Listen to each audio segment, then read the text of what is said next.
एक खास शख्सियत के साथ मुलाकात। देखिए जयदेव पटेल के साथ नंबर 1 इंडिया न्यूज पर रोजाना रात 9 बजे। नमस्कार व्यूअर्स, मैं जयदेव पटेल और आप देख रहे हैं नंबर 1 इंडिया न्यूज। आपका एक बार फिर स्वागत है एक खास शख्सियत के साथ मुलाकात प्रोग्राम में।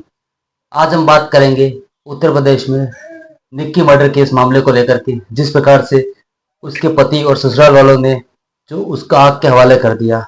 ऐसे में इसको लेकर उत्तर प्रदेश महिला आयोग क्या कुछ कार्रवाई कर रही है और उत्तर प्रदेश महिला आयोग का क्या कहना है, यानी ताम बात करके हमारे साथ खास समान है उत्तर प्रदेश महिला आयोग के अध्यक्ष बबीता सिंह चौहान। बबीता सिंह चौहान जी, आपका बहुत बहुत स्वागत है आज हमारे प्रोग्राम में। धन्यवाद। बबीता सिंह जी, आपसे मेरा पहला सवाल है कि उत्तर प्रदेश में जिस प्रकार से निक्की मर्डर केस मामला सामने आया, उसके पति और ससुराल वालों ने मिलकर उसको जला दिया, इसको उत्तर प्रदेश महिला आयोग कैसे देखता है?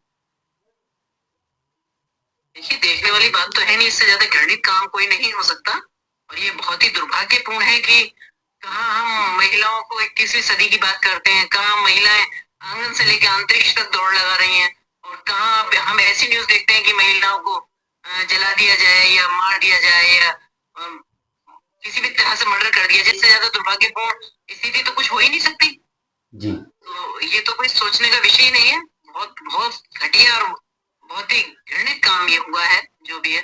जी बबीता सिंह जी, अगर हम बात करते हैं तो निक्की मर्डर केस मामले को लेकर तो उत्तर प्रदेश महिला आयोग किस तरह की कार्रवाई कर रहा है? देखिए, महिला आयोग तो हर पीड़ित महिला के साथ खड़ा हुआ है, और जैसा मैं कहती हूँ कि महिला आयोग 24 घंटे महिलाओं के लिए खुला हुआ है।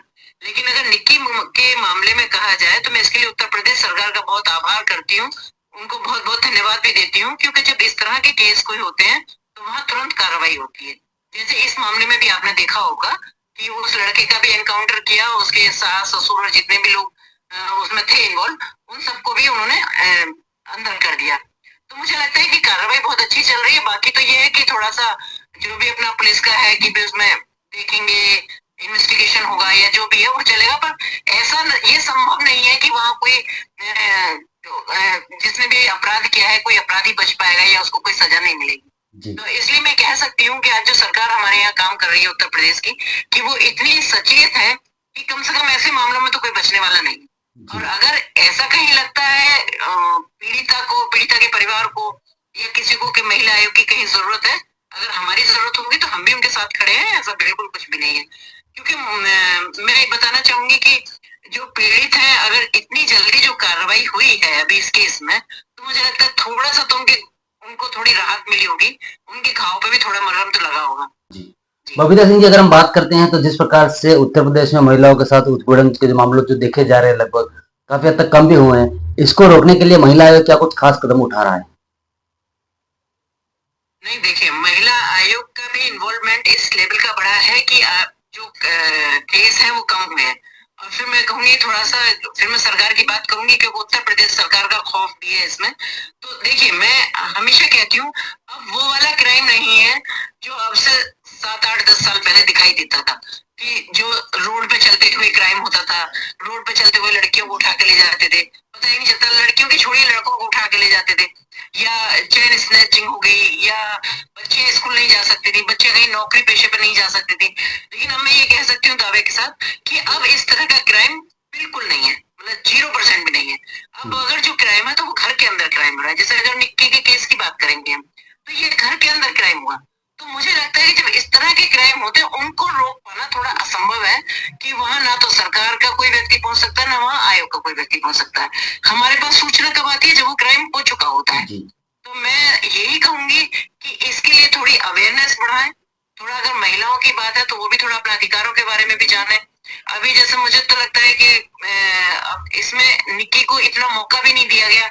वो तो पढ़ी लिखी भी थी कि भाई कहीं पुलिस को फोन कर पाती या कुछ कर पाती, तो उस तरह का मौका भी नहीं दिया गया। तो हमारी तरफ से हम बहुत अवेयरनेस के प्रोग्राम जगह जगह चलाते हैं, और बल्कि मैं तो कहती हूँ कि जहाँ हम बिल्कुल नीचे लेवल पर होता है, तहसील लेवल पर हमारे प्रोग्राम चल रहे हैं, हमारे भी चल रहे हैं, सरकार के भी चल रहे हैं, प्रशासन हमारे साथ हमारे कार्यक्रमों में जाते हैं, प्रशासनिक लोग।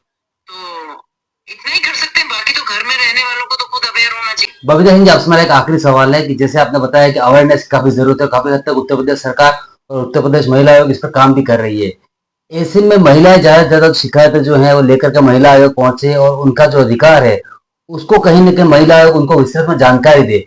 ऐसे में महिलाओं और महिला आयोग के बीच का जो समन्वय है उसको किस तरीके से और बेहतर बनाने की जरूरत है और इसकी इस दिशा में क्या काम कर रहा है उत्तर प्रदेश महिला आयोग?